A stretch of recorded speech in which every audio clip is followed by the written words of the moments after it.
Chapter 16. Prescription for Heartache. Please give me a prescription for heartache.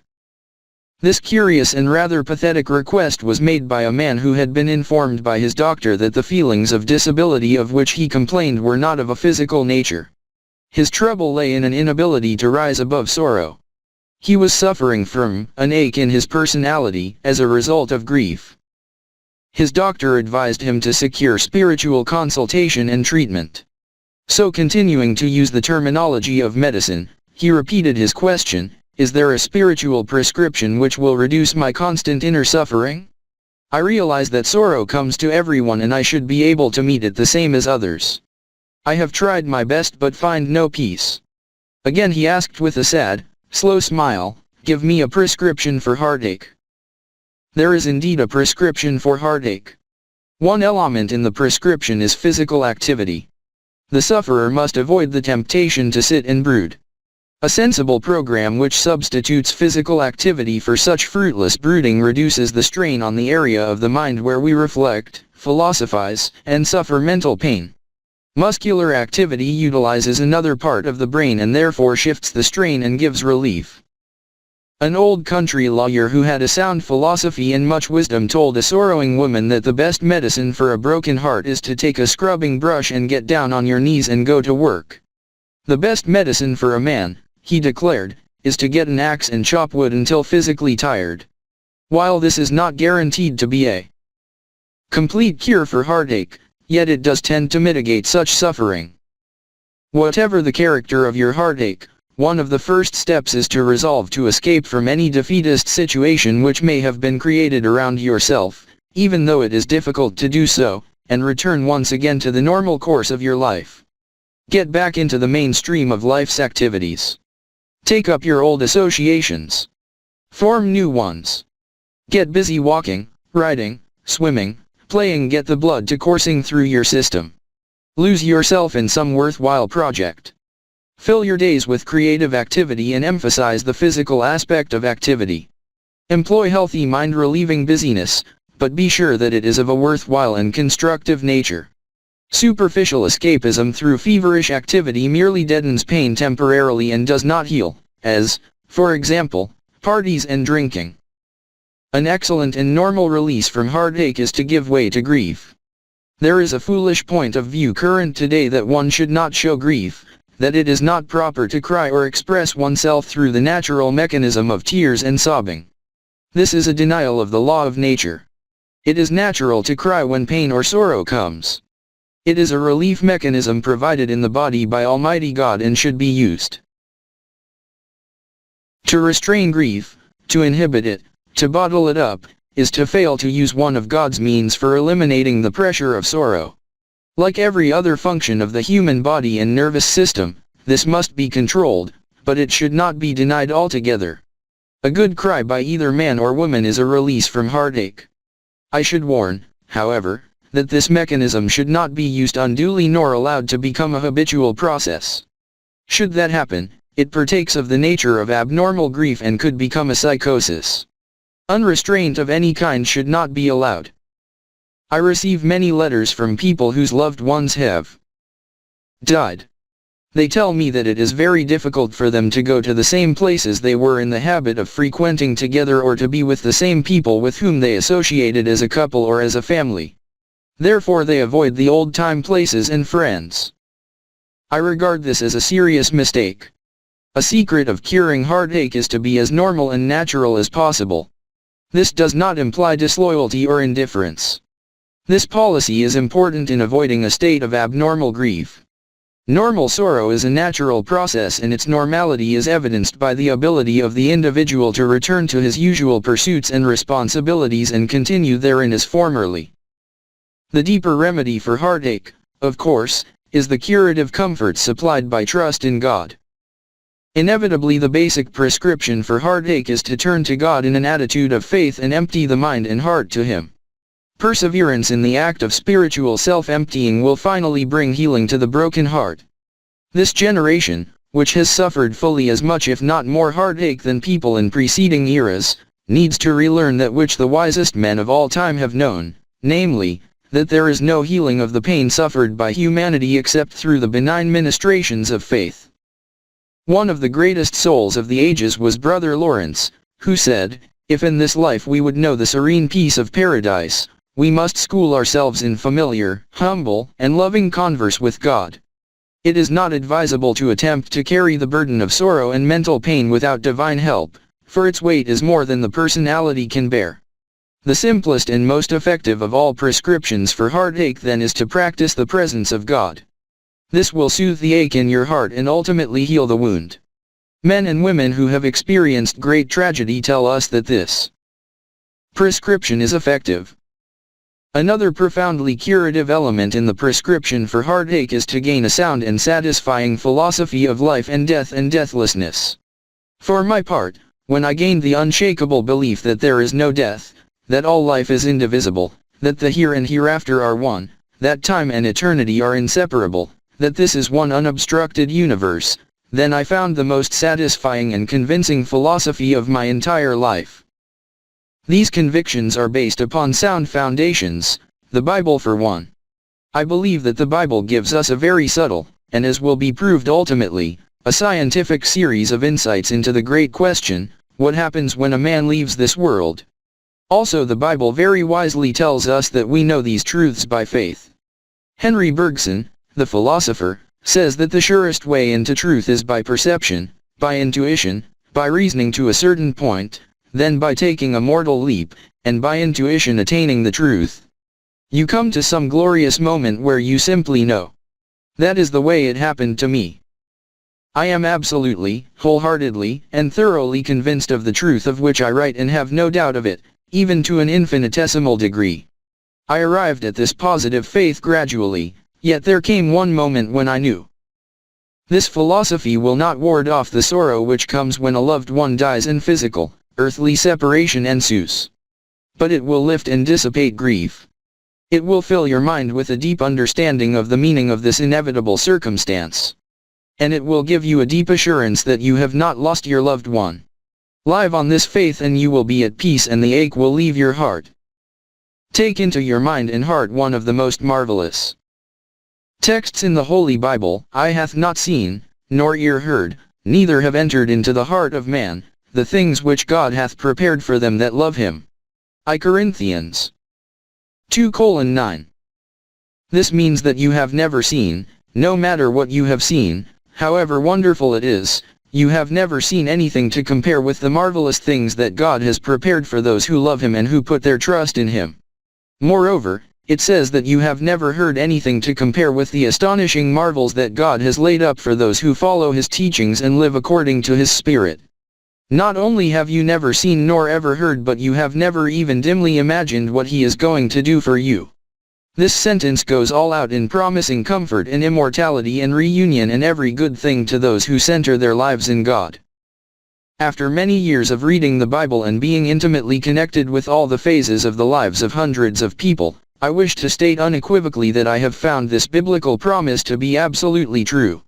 It applies even to this world. People who really practice living on a Christ-like basis have the most incredible things happen to them. This passage also relates to the state of existence of those now living on the other side in our relationship, while we live, to those who have preceded us across that barrier which we call death. I use the word barrier somewhat apologetically. We have always thought of death as a barrier with a concept of a separatist nature. Scientists working today in the field of parapsychology and extrasensory perception and experimenting in precognition, telepathy, clairvoyance, all of which were formerly considered paraphernalia of the cranks, but which are now of sound, scientific usage in the laboratories, are expressing themselves as believing that the soul survives the barrier of time and space. In effect, we are on the edge of one of the greatest scientific discoveries in history, which will substantiate, on a laboratory exploratory basis, the existence of the soul and its deathlessness. For many years I have been accumulating a series of incidents, the validity of which I accept and which bear out the conviction that we live in a dynamic universe where life, not death, is the basic principle. I have confidence in the people who have described the following experiences and am convinced that they indicate a world impinged upon or intertwined with our own through the meshes of which human spirits, on both sides of death, live in unbroken fellowship. The conditions of life on the other side, as we know them in mortality, are modified. Undoubtedly those who have crossed to the other side dwell in a higher medium than we do and their understanding is amplified beyond ours. Yet all the facts point to the continued existence of our loved ones and the further fact that they are not far away, and still another fact implied, but no less real, that we shall be reunited with them. Meanwhile, we continue in fellowship with those who dwell in the spirit world. William James, one of America's greatest scholars, after a lifetime of study said he was satisfied that the human brain is only a medium for the soul's existence and that the mind as now constituted will be exchanged at last for a brain that will allow the owner to reach out into untapped areas of understanding. As our spiritual being is amplified here on earth and as we grow in age and experience we become more conscious of this vaster world all around us, and when we die it is only to enter into an enlarged capacity. Euripides, one of the greatest thinkers of antiquity, was convinced that the next life would be of infinitely greater magnitude. Socrates shared the same concept. One of the most comforting statements ever made was his remark, "No evil can befall a good man in this life or in the next." Natalie Kalmus, scientific expert in Technicolor, tells about the death of her sister. The following account given by this scientifically trained woman appeared in the inspirational magazine Guideposts. Natalie Kalmus quotes her dying sister as saying, "Natalie, promise me that you won't let them give me any drugs. I realize that they are trying to help relieve my pain, but I want to be fully aware of every sensation. I am convinced that death will be a beautiful experience." I promised. Alone, later, I wept, thinking of her courage. Then as I tossed in bed on through the night, I realized that what I thought to be a calamity my sister intended to be a triumph. 10 days later the final hour drew near. I had been at her bedside for hours. We had talked about many things, and always I marveled at her quiet, sincere confidence in eternal life. Not once did the physical torture overcome her spiritual strength. This was something that the doctors simply hadn't taken into account. "Dear kind God, keep my mind clear and give me peace," she had murmured over and over again during those last days. We had talked so long that I noticed she was drifting off to sleep. I left her quietly with the nurse and retired to get some rest. A few minutes later I heard my sister's voice calling for me. Quickly I returned to her room. She was dying. I sat on her bed and took her hand. It was on fire. Then she seemed to rise up in bed almost to a sitting position. "Natalie," she said, "there are so many of them. There's Fred, and Ruth, what's she doing here? Oh, I know." An electric shock went through me. She had said Ruth. Ruth was her cousin who had died suddenly the week before. But Eleanor had not been told of Ruth's sudden death. Chill after chill shot up and down my spine. I felt on the verge of some powerful, almost frightening knowledge. She had murmured Ruth's name. Her voice was surprisingly clear. "It's so confusing. So many of them." Suddenly her arms stretched out as happily as when she had welcomed me. "I'm going up," she said.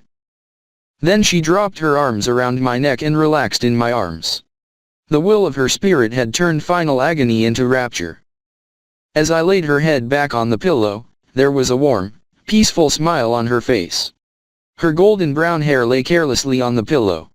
I took a white flower from the vase and placed it in her hair. With her petite, trim figure, her wavy hair, the white flower, and the soft smile, she looked once more and permanently just like a schoolgirl. The mention of her cousin Ruth by the dying girl and the evident fact that she saw her clearly is a phenomenon that recurs again and again in the incidents which have come to my attention. So repetitive is this phenomenon and so similar are the characteristics of this experience as described by many that it amounts to a substantial evidence that the people whose names are called, whose faces are seen, are actually present. Where are they? What is their condition? What sort of body have they? These are questions that are difficult. The idea of a different dimension is probably the most tenable, or it may be more accurate to believe that they live in a different frequency cycle. It is impossible to see through the blades of an electric fan when it is in a stationary position. At high speed, however, the blades appear to be transparent. In the higher frequency or the state in which our loved ones dwell, the impenetrable qualities of the universe may open to the gaze of one passing into the mysteries. In deep moments of our own lives it is entirely possible that we enter to a degree at least into that higher frequency. In one of the most beautiful lines in English literature, Robert Ingersoll suggests this great truth: in the night of death, hope sees a star and listening love can hear the rustle of a wing. A famous neurologist tells of a man who was at death's door. The dying man looked up at the physician sitting beside his bed and began to call off names which the physician wrote down. The doctor was personally unfamiliar with any name mentioned. Later the physician asked the man's daughter, "Who are these people? Your father spoke of them as if he saw them." "They are all relatives," she said, "who have been dead a long time." The physician said he believes his patient did see them. "Friends of mine, Mr. and Mrs. William Sage, lived in New Jersey and I was often in their home. Mr. Sage, whom his wife called Will, died first. A few years later, when Mrs. Sage was on her deathbed, the most surprised look passed across her face, and it lighted up in a wonderful smile as she said, 'Why, it is Will.' That she saw him those about her bed had no doubt whatsoever." Arthur Godfrey, famous radio personality, tells of being asleep in his bunk on a destroyer in World War I. Suddenly his father stood beside him. He put out his hand, smiled, and said, "So long, son," and Godfrey answered, "So long, Dad." Later he was awakened and given a cablegram telling him of the death of his father. The time of his passing was given, and it was the precise period during which Godfrey in his sleep saw his father. Mary Margaret McBride, also a famous radio personality, was overwhelmed with grief upon the death of her mother. They had been very close to each other. She awakened one night and sat on the edge of her bed. Suddenly she had the feeling, to use her own words, that "Mama was with me." She did not see her mother nor hear her speak, but from that time on, "I knew that my mother isn't dead, that she is nearby." The late Rufus Jones, one of the most famous spiritual leaders of our time, tells about his son Lowell, who died at 12 years of age. He was the apple of his father's eye. The boy took sick when Dr. Jones was on the ocean bound for Europe. The night before entering Liverpool, while lying in his bunk, he experienced an indefinable, inexplainable feeling of sadness. Then he said that he seemed to be enveloped in the arms of God. A great feeling of peace and a sense of a profound possession of his son came to him. Upon landing in Liverpool he was advised that his son had died, his death occurring at the precise hour when Dr. Jones had felt a sense of God's presence and the everlasting nearness of his son. A member of my church, Mrs. Bryson Calt, tells of an aunt whose husband and 3 children were burned to death when their house was destroyed by fire. The aunt was badly burned but lived for 3 years. When finally she lay dying, a radiance suddenly came over her face. "It is all so beautiful," she said. "They are coming to meet me. Fluff up my pillows and let me go to sleep." Mr. H.B. Clark, an old friend of mine, was for many years a construction engineer, his work taking him into all parts of the world. He was of a scientific turn of mind, a quite restrained, factual, unemotional type of man. I was called one night by his physician, who said that he did not expect him to live but a few hours. His heart action was slow and the blood pressure was extraordinarily low. There was no reflex action at all. The doctor gave no hope. I began to pray for him, as did others. The next day his eyes opened and after a few days he recovered his speech. His heart action and blood pressure returned to normal. After he recovered strength he said, "At some time during my illness something very peculiar happened to me. I cannot explain it. It seemed that I was a long distance away. I was in the most beautiful and attractive place I have ever seen. There were lights all about me, beautiful lights. I saw faces dimly revealed, kind faces they were, and I felt very peaceful and happy. In fact, I have never felt happier in my life.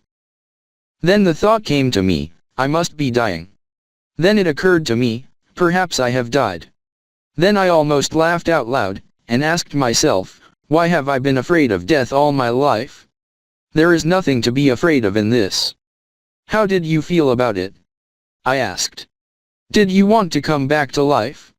Did you want to live, for you were not dead, although the doctor felt that you were very close to death? Did you want to live? He smiled and said, it did not make the slightest difference. If anything, I think I would have preferred to stay in that beautiful place. Hallucination, a dream, a vision? I do not believe so. I have spent too many years talking to people who have come to the edge of something and had a look across, who unanimously have reported beauty, light, and peace, to have any doubt in my own mind. The New Testament teaches the indestructibility of life in a most interesting and simple manner. It describes Jesus after his crucifixion in a series of appearances, disappearances, and reappearances. Some saw him and then he vanished out of their sight. Then others saw him and again he vanished. It is as if to say, you see me and then you do not see me. This indicates that he is trying to tell us that when we do not see him, it does not mean he is not there. Out of sight does not mean out of life. Occasional mystical appearances which some experience indicate the same truth, that he is nearby. Did he not say, because I live, ye shall live also? John 14:19, in other words, our loved ones who have died in this faith are also nearby and occasionally draw near to comfort us. A boy serving in Korea wrote to his mother, saying, the strangest things happen to me. Once in a while at night, when I am afraid, Daddy seems to be with me. Daddy had been dead for 10 years. Then the boy wistfully asks his mother, do you think that Daddy can actually be with me here on these Korean battlefields? The answer is, why not? How can we be citizens of a scientific generation and not believe that this could be true? Again and again proofs are offered that this is a dynamic universe, surcharged with mystic, electric, electronic, atomic forces, and all are so wonderful that we have never yet comprehended them. This universe is a great spiritual sounding house, alive and vital. Albert E. Cliff, well-known Canadian writer, tells of the death of his father. The dying man had sunk into a coma and it was thought he was gone. Then a momentary resurgence of life occurred. His eyes flickered open. On the wall was one of those old-time mottos which said, I know that my Redeemer liveth. The dying man opened his eyes, looked at that motto, and said, I do know that my Redeemer liveth. For they are all here around me, mother, father, brothers, and sisters. Long gone from this earth were they all, but evidently he saw them. Who is to gainsay? The late Mrs. Thomas A. Edison told me that when her famous husband was dying he whispered to his physician, it is beautiful over there. Edison was the world's greatest scientist. All his life he had worked with phenomena. He was of a factual cast of mind. He never reported anything as a fact until he saw it work. He would never have reported, it is very beautiful over there, unless, having seen, he knew it to be true. Many years ago a missionary went to the South Sea Islands to work among a cannibal tribe. After many months he converted the chief to Christianity. One day this old chief said to the missionary, remember the time you first came among us? Indeed I do, replied the missionary. As I went through the forest I became aware of hostile forces all around me. They did indeed surround you, said the chief, for we were following you to kill you, but something prevented us from doing it.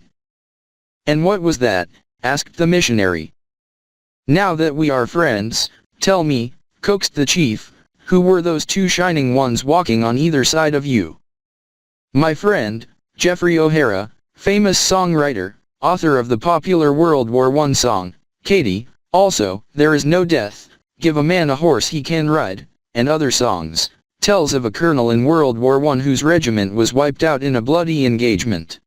As he paced up and down the trench he says he could feel their hands and sense their presence. He said to Jeffrey O'Hara, I tell you, there is no death.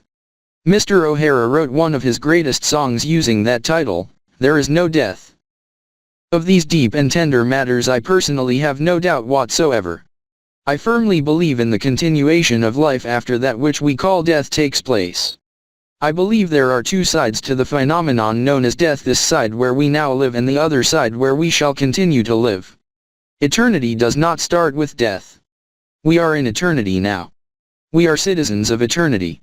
We merely change the form of the experience called life, and that change, I am persuaded, is for the better. My mother was a great soul, and her influence on me will ever stand out in my life as an experience that cannot be surpassed. She was a wonderful conversationalist. Her mind was keen and alert. She traveled the world over and enjoyed wide contacts as a Christian leader in missionary causes. Her life was full and rich. She had a marvelous sense of humor. She was good company, and I always loved to be with her. She was considered by all who knew her an unusually fascinating and stimulating personality. During my adult years, whenever I had the opportunity, one would go home to see her. I always anticipated the arrival at the family home, for it was an exciting experience in which everyone talked at once as we sat around the breakfast table. What happy reunions, what glorious meetings! Then came her death, and we tenderly laid her body in the beautiful little cemetery at Lynchburg in southern Ohio, a town where she had lived as a girl. I was very sad the day we left her there, and went away heavy-hearted. It was in the fullness of summertime when we took her home to her last resting place. It came autumn, and I felt that I wanted to be with my mother again. I was lonely without her, therefore I decided to go to Lynchburg. All night long on the train I thought sadly of the happy days now gone and how things were utterly changed and would never be the same again. So I came to the little town. The weather was cold and the sky overcast as I walked to the cemetery. I pushed through the old iron gates and my feet rustled in the leaves as I walked to her grave where I sat sad and lonely. Of a sudden the clouds parted and the sun came through. It lighted up the Ohio hills in gorgeous autumn colors, the hills where I grew up as a boy, which I have always loved so well, where she herself had played as a girl in the long ago. Then all of a sudden I seemed to hear her voice. Now I didn't actually hear her voice, but I seemed to. I am sure I heard it by the inward ear. The message was clear and distinct. It was stated in her beloved old-time tone, and this is what she said: "Why seek ye the living among the dead? I am not here. Do you think that I would stay in this dark and dismal place? I am with you and my loved ones always." In a burst of inner light I became wondrously happy. I knew that what I had heard was the truth. The message came to me with all the force of actuality. I could have shouted, and I stood up and put my hand on the tombstone and saw it for what it is, only a place where mortal remains lay. The body was there, to be sure, but it was only a coat that had been laid off because the wearer needed it no longer. But she, that gloriously lovely spirit, she was not there. I walked out of that place and only rarely since have I returned. I like to go back there and think of her and the old days of my youth, but no longer is it a place of gloom. It is merely a symbol, for she is not there. She is with us, her loved ones. Why seek ye the living among the dead?